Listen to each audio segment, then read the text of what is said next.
Hello, boys and girls. It's story time with Uncle Mike. Today's story is called Hey Grandude, written by Paul McCartney. Paul McCartney was a singer and songwriter with the Beatles. Dear reader, my name is Edward Marshall Sr. I have 4 grandchildren. I call them chillers, and they call me Grandude. I live in a very normal house on a very normal street. But when my chillers come to stay, we go on adventures that are far from normal. Sometimes things get a little bit out of hand, but everything always works out fine in the end. Come and join us on an adventure. Yours sincerely, Grandude.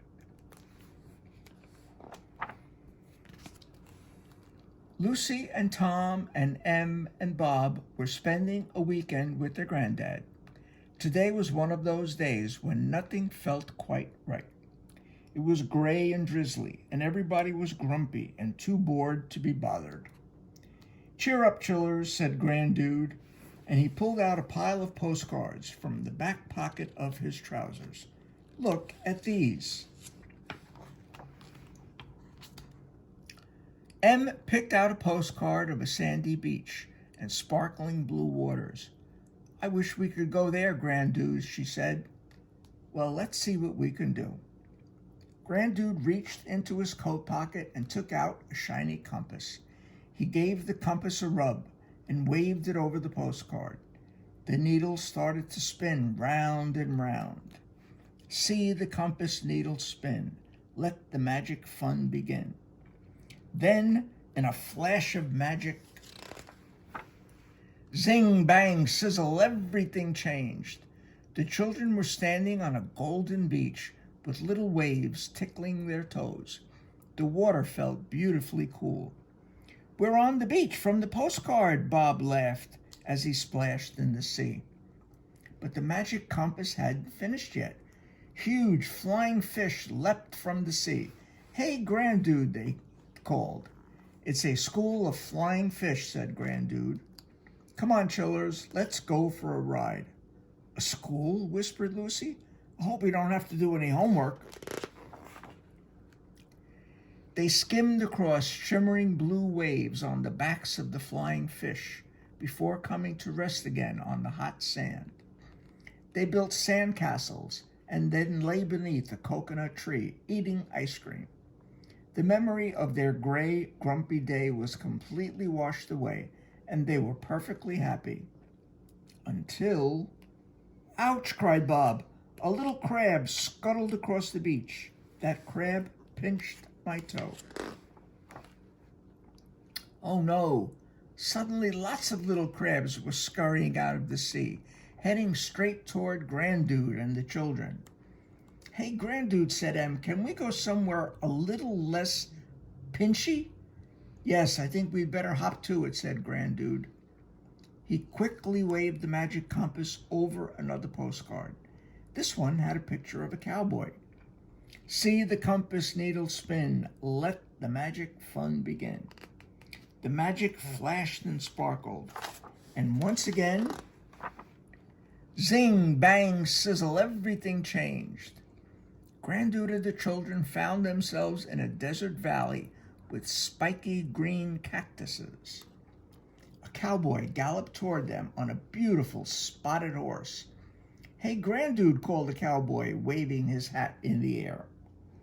Wow, what a handsome Appaloosa, said Grandude, admiring the horse. Lucy? Asked Em. No, that's the kind of horse it is. That has nothing to do with me, said Lucy. Grandude gave a whistle, and 5 more horses came galloping up. He helped each of the children onto a horse, and they raced together through the valley. Whee! Cried Bob. Faster! Yelled Lucy. But what was that cloud of dust on the horizon? Oh no! A herd of wild buffalo was rushing straight toward them. The canyon echoed with the sound of 100 hooves. Before they could ride to safety, Tom's horse reared and he tumbled to the ground. Hold on, Tom, shouted Grandude, snatching a rope from the cowboy's saddle. With a twirl, he lassoed Tom and hauled him onto his horse. Ride, Chiller, said Grandude, as fast as you can.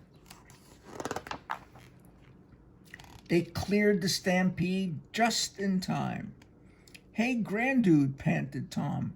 Perhaps we could go somewhere a little, yes, stampy? Yes, good idea, said Grandude, and I think I need to cool down. Once again, he whipped out his magic compass and waved it over a postcard. See the compass needle spin, let the magic fun begin. Before the children could see the picture, magic sparkled and flashed, and in the blink of an eye, zing, bang, sizzle, everything changed.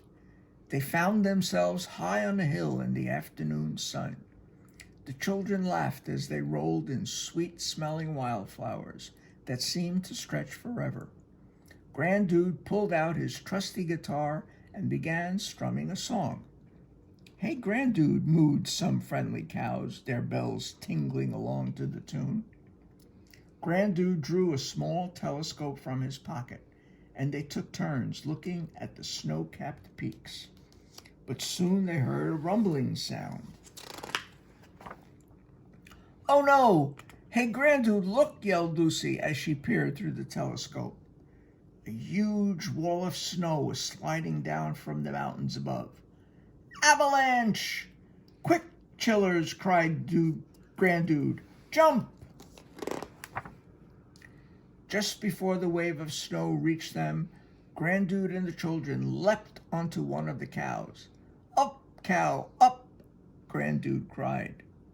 Magic swirled from the compass, lifting them all higher and higher off the ground, sailing them safely through the sky, with the sea of snow rushing beneath them.